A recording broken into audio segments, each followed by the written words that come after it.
Welcome back नाजरीन। Programme में एक बार फिर से खुशामदीद। तो हमारे साथ मौजूद हैं एहसास अहसन साहब, उनसे बात करते हैं मजीद। और अब बात करेंगे कुछ स्पीकर ने जो रूलिंग दी है इसको चैलेंज किया जा रहा है, तो क्या स्पीकर की रूलिंग चैलेंज हो सकती है? देखिए, बुनियादी तौर पे अदालत में जाने को तो किसी को कोई रोक नहीं सकता, पहली तो बात यह है। इसीलिए मैंने पहले भी कहा है कि स्पीकर के खिलाफ रिट हो सकती है, पर क्या वो रिट कामयाब होगी कि नहीं ये तो डिपेंड करता है स्पीकर के फैसले पे और उसके मेरिट पे। जहाँ तक स्पीकर का इख्तियार है, ये आइन में बड़ा क्लियरली लिखा है। फिर मैं अर्ज़ करूँ कि ये आइन का तकाजा है। इस पे जब तक कोई आइन नहीं पढ़ता, सियासी बयान देता जाए, वो आइन पढ़े। आइन में स्पीकर, पहली बात है कि बहुत बड़े बड़े वकला कह रहे हैं कि स्पीकर एक पोस्ट ऑफिस है, इधर से खत आया, इधर उसने रेफरेंस आगे भेज देना। ऐसा हरगिज़ नहीं है। ऐसा 1962 के आइन में था। 1962 के आइन में आर्टिकल 104 में ये लिखा था, इबारत ये थी, when any question arises whether a member has become disqualified the speaker shall make a reference to the Election Commission. अब वो शैल मेक ए रेफरेंस, वो डाक खाना था स्पीकर। अब जो आइन है 1973 का आइन की मौजूदा सूरत हाल, उसमें आर्टिकल 63(2) कहता है when any question arises whether a member has if a member has become disqualified the speaker shall unless she decides that no question has arisen refer the matter to the Election Commission. यानी उसने decide करना है, पहली तो बात उसके इख्तियार की है। ये कह रहे हैं जी स्पीकर बीच में कौन होती है, सुप्रीम कोर्ट ने फैसला कर दिया। सुप्रीम कोर्ट ने नाअहलियत का फैसला हरगिज नहीं किया। सुप्रीम कोर्ट ने कहा है कि question is likely to arise, ये नहीं कहा question as a reason. Speaker Supreme Court ने ये नहीं कहा कि यूसुफ रजा गिलानी नाअहल हो गए हैं, ये भी नहीं कहा। सुप्रीम कोर्ट ने कहा है कि उनको सज़ा till the rising of the court तौहीन अदालत में दी जाती है। तज़हीक अदालत का जिक्र उनके चार्जशीट में नहीं है। अब स्पीकर ने, पहली तो बात है स्पीकर मजाज है, सुप्रीम कोर्ट की जानिब से नहीं, आइन की जानिब से स्पीकर डेजिग्नेटेड अथॉरिटी है इस मामले का फैसला करने का, आइन की जानिब से। ये आइन का तकाजा है, मेरा ज़ाती नहीं है राय। अब स्पीकर ने फैसला भी करना है, क्योंकि unless she decides that no question as a reason means कि उसने खुद फैसला करना है, अपनी माइंड को अप्लाई करना है, अपने ज़हन को अप्लाई करना है। उसने अप्लाई करते हुए उसने फैसले को देखा है, फैसले में उसने फ़र्ज जुर्म को देखा है, उसमें तज़हीक का आंसर कोई नहीं। फ़र्ज जुर्म में अगर तज़हीक का आंसर नहीं है तो मैंने आपको बताया, आप किसी वकील से पूछ लें ये 3-4 सवाल जो मैंने पहले किए हैं कि फ़र्ज जुर्म में एक बात का आंसर ना हो, एक शहादत में एक लफ्ज़ ना आया हो, वकील अदालत ने मुल्ज़म से एक मर्तबा पूछा ना हो, एक सवाल ना किया हो उस आंसर के बारे में, उस एलिमेंट के बारे में इन दी ऑफेंस, जिस तरह रिडिक्यूलिंग द कोर्ट है, 342 की स्टेटमेंट के तहत भी पूछा ही तक ना हो, तो अदालत उस पर सज़ा नहीं दे सकती। तो स्पीकर ने ये देखा है कि फ़र्ज जुर्म ये है और उसके बाद उसमें तज़हीक का एलिमेंट नहीं है। तज़हीक का एलिमेंट ना हो तो मेंबर डिसक्वालीफाई नहीं होता।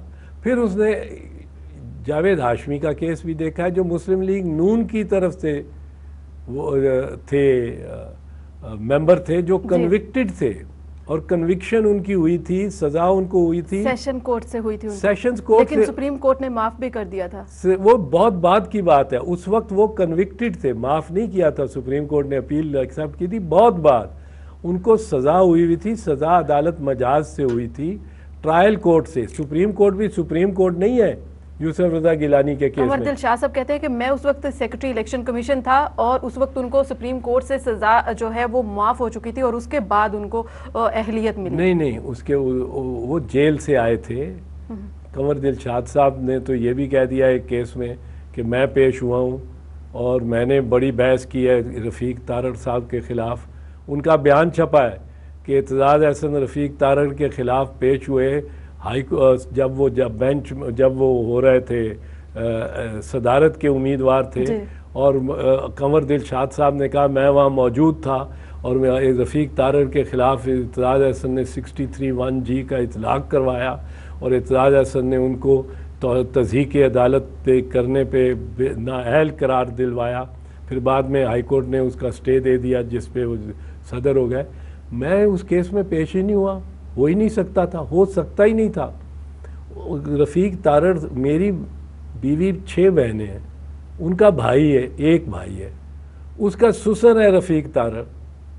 मैं अपने घर से निकाला जाता अगर मैं उनके खिलाफ पेश होता। कंवर दिलशाद साहब को कुछ ख्वाब आते हैं जो मुझे नहीं समझ आती कैसे आते हैं। अच्छा चलिए आगे चलते हैं। मैं आपको ये बताऊं जो मैं अर्ज कर रहा हूं कि इस मामले में स्पीकर ने जावेद हाशमी का जो लिया है वो मुस्लिम लीग नून का अपना, और मैं जावेद हाशमी का वकील था।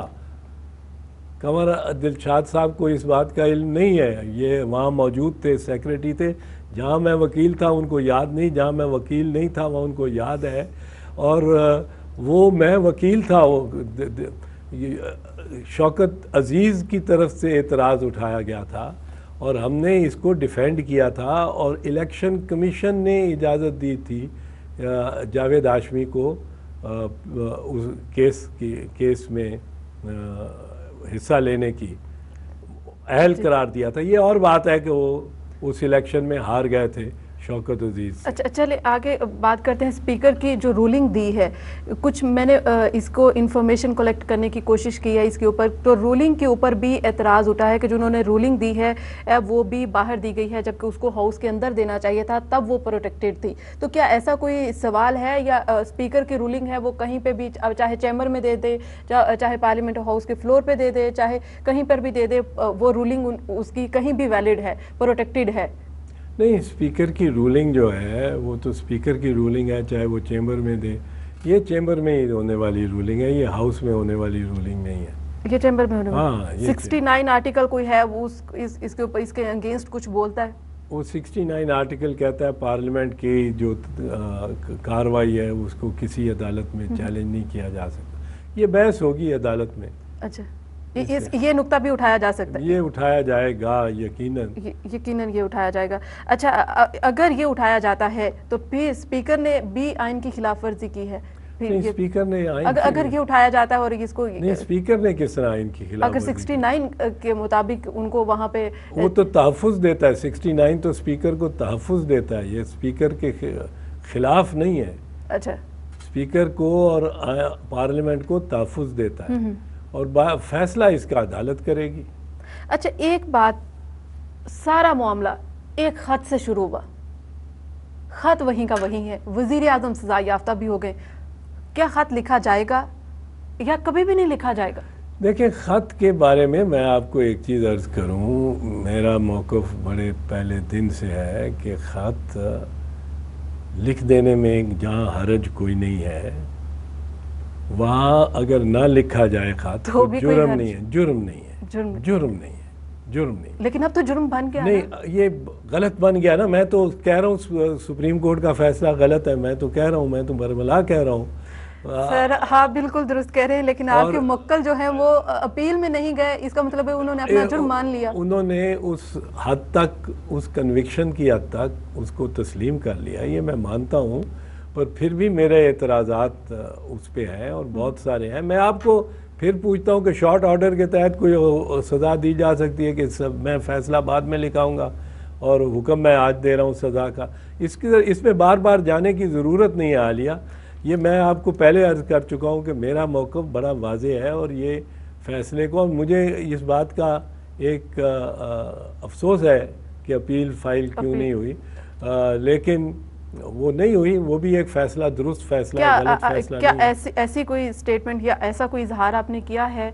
ज़ाती तौर पर पूछना चाहती हूँ, जो आप देना या ना देना वो आपकी मर्जी होगी, कि आइंदा कोई भी केस होगा तो वो आप सोच समझ कर लेंगे, इसमें अपील में जाने को आपको नहीं दिया गया? नहीं, ये कोई ऐसी बात नहीं है। ऐसी कोई मैं इस फैसले से इत्तेफाक करता हूँ जो फैसला किया गया है। अच्छा, इत्तेफाक करते हैं। चलिए, टाइम बहुत कम है, आगे मजीद कुछ बात करते हैं। ख़त ना लिखने का फैसला आईनी तौर पर किया है वज़ीर आज़म ने, अगर इसको भी मान लिया जाता है तो वो आईनी जो तरीका है वो है सदर को प्रोटेक्ट करता है, इस्तिस्ना 248 प्रोटेक्ट करता है। तो फिर इस्तिस्ना को है वो क्या अदालत से मांगना पड़ेगा, या वो ऑटोमेटिक इस्तिस्ना होता है, वो किस तरह से होता है?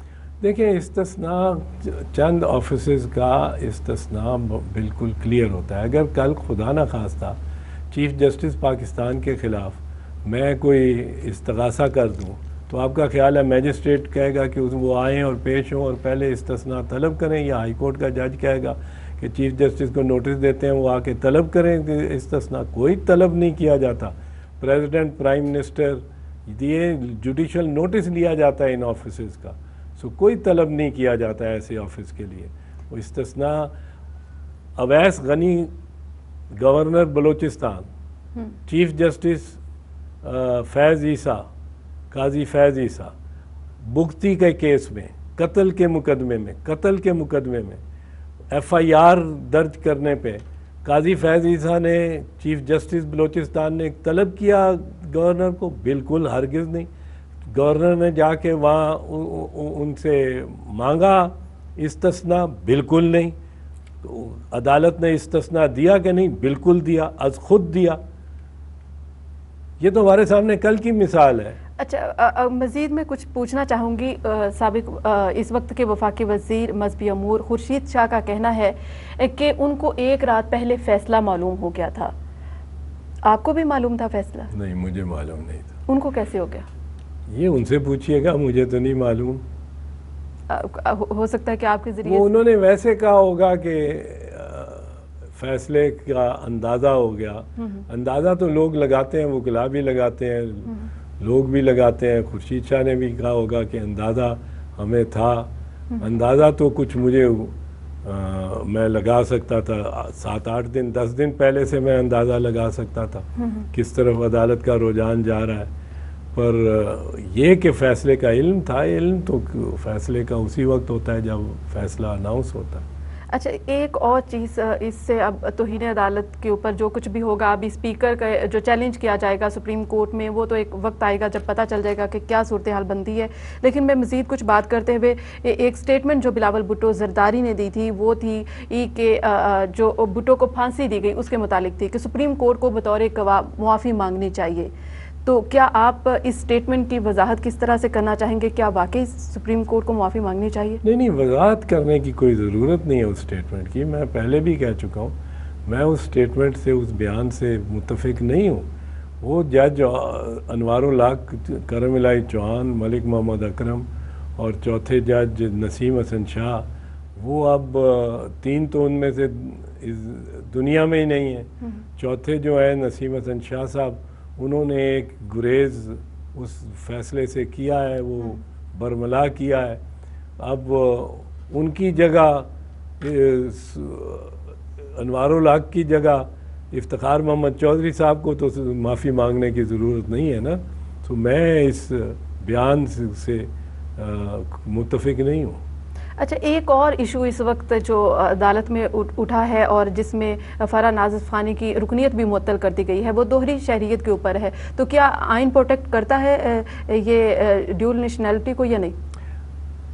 पाकिस्तानी ड्यूल नेशनैलिटी रख सकता है, लेकिन MNA या पार्लियामेंट का मेंबर नहीं हो सकता अगर ड्यूल नेशनैलिटी हो। लेकिन वज़ीर आज़म ने कहा है कि ये आइनी तौर पर, वज़ीर आज़म ने ये कहा है कि आइनी तौर पर किसी शहरी को ड्यूल नेशनैलिटी रखने की कोई ममानियत नहीं है। ये दुरुस्त कहा है। शहरी को, मैं अगर मेंबर कौमी असम्बली या सेनेटर ना बनना चाहूँ तो मैं दोहरी शहरियत रख सकता हूँ, चंद ममालिक के साथ, सब के साथ नहीं, सब ममालिक नहीं रखते, लेकिन चंद ममालिक के साथ मैं रख सकता हूँ। लेकिन अगर मैं मेंबर ऑफ पार्लियामेंट बनना चाहता हूँ तो उसके लिए ज़रूरत है कि दोहरी शहरियत ना हो। लेकिन वज़ीर आज़म का जो उन्होंने इंटरव्यू दिया है कैपिटल टॉक को, वो आप ज़रूर देखिएगा। उसमें आपको ये जो मैं आपसे बात बहरहाल मैं आपको कानून और देखिए, मैं आलिया ना वज़ीर आज़म को देख के सोच के कानून और आइन की बात करता हूँ, ना सदर साहब को, ना इमरान खान को, ना मियाँ नवाज़ शरीफ को। मैं वो अपनी राय रखते हो, अपनी राय मैं तो देता हूँ, बात करता हूँ जो कानून और आइन मेरे सामने रखा हुआ है। किसी को अच्छी लगती है बात, किसी को बुरी लगती है। जो आइन और कानून कहता है वो मैं बात करता हूँ। मैंने आपके सामने बिलावल भुट्टो के बारे में बात कर दी है, मैंने आपके सामने वज़ीर आज़म के बारे में बात की है, मैंने आपके सामने कहा है कि काश अपील फाइल की होती।